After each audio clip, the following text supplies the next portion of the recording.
చాలా మంది స్టడీ మీద ఫోకస్ అయ్యి చాలా మంది అట్రాక్ట్ అవ్వడం, ఉంటే చిన్నప్పుడే అట్రాక్ట్ అవ్వడం, ఆల్కహాల్కి ఎక్కువ అడిక్ట్ అవ్వడం జరుగుతుంది. అయితే మన ఎడ్యుకేషన్ లో వచ్చేసి మెయిన్ గా పెట్టాల్సింది పోక్సో యాక్ట్. ఈ మధ్యనే రీసెంట్ గా ఒక మూవీ కూడా వచ్చింది. పోక్సో యాక్ట్ పెట్టడం వల్ల చాలా తెలుస్తుంది వాళ్ళకి ఏంటిది, దానివల్ల ఎంత ఎఫెక్ట్ పడుతుంది.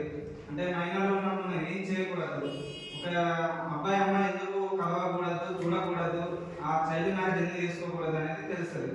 మెయిన్ గా దాని నుంచి మనం తెలుసుకోవాలి. పోక్సో యాక్ట్ ఏంటిది వాళ్ళకు, అంటే ఆ టైంలో ఆ లెసన్ పెడితే మనకు కొంచెం అన్న వాళ్ళకి అవగాహన వస్తుంది. 10th లో, ఇంటర్లో కానీ, డిగ్రీలో కానీ వాళ్ళకి అవగాహన వస్తుంది.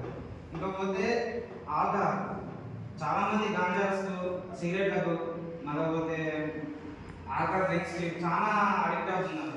మెయిన్లీ వచ్చేసి 10th, ఇంటర్, డిగ్రీ. అది తెలియని ఏజ్లో తెలియకుండా ఫ్రెండ్స్ కూడా అలవాటు అయిపోయి వాళ్ళు అడిక్ట్ అవుతా ఉంటారు.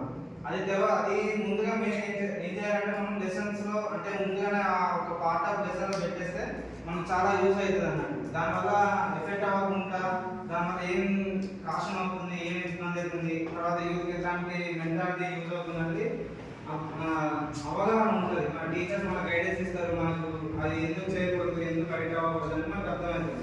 లేకుంటే అది మనం ఒక ఫీల్డ్లో ఊహించేసుకొని మనం అక్కడ కనెక్ట్ అయిపోయి 10th, ఇంటర్, డిగ్రీ వచ్చేసరికి మన స్టడీ అంతా డౌన్ అయిపోయి మనకి ఇలాంటి ఫ్యూచర్ ఆలోచన డెవలప్మెంట్ చేయకుండా మనం ఇబ్బంది పడుతుంటాం.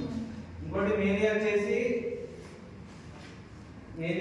మనకు ఒక డ్రైవింగ్ లైసెన్స్ కానీ, సర్టిఫికేట్స్ కానీ, అప్లికేషన్స్ మీ సేవలో ఏమైనా అప్లికేషన్ చేసుకోవాలన్నా మనం ఏమేమి తీసుకెళ్ళాలన్నా నాకు తెలియకుండా మనం ఏదైనా పక్క వాళ్ళని అడుగుతున్నాం. అంత చదువుకున్నా, డిగ్రీ చదువుకున్నా, ఇంటర్ చదువుకున్నా, ఒక పీజీ చేసినా కానీ మనకు ఏదైతే ఏ ఫార్మాట్లో పెట్టాలి, ఏం చేయాలి, ఒక ఫామ్ ఫిల్అప్ చేయడం కూడా రాదు, మన అకౌంట్ ఫీజు చేయడం కూడా మనకు రాదు.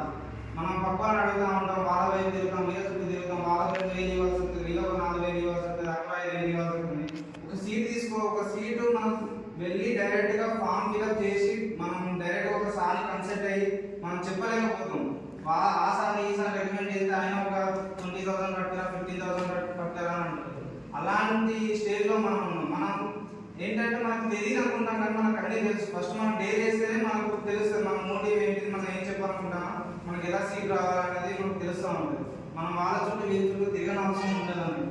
ఇంకోటి మెయిన్ వచ్చేసి చాలా వరకు ఇప్పుడు రెస్పాన్సిబిలిటీస్ ఏంటంటే ఫ్యామిలీ కానీ, రిలేటివ్స్ కానీ అందరికి ఇప్పుడు చాలా మంది టైం వేస్ట్ చేస్తూ ఉంటారు. కొందరికి రెస్పాన్సిబిలిటీస్ 20 to 25 వస్తుంది, కొందరికి 25 to 30, కొందరికి 30 to 35 వస్తుంది. అప్పటి వరకు మనకు ప్రెషర్ పడుతూ ఉంటుంది. అంటే ఎర్లీగా మన రెస్పాన్సిబిలిటీ అంటే ఫ్యామిలీ నుంచి మనం వరకు వచ్చేసరికి మన రెస్పాన్సిబిలిటీ బాగా పడిపోతుంది అన్నమాట.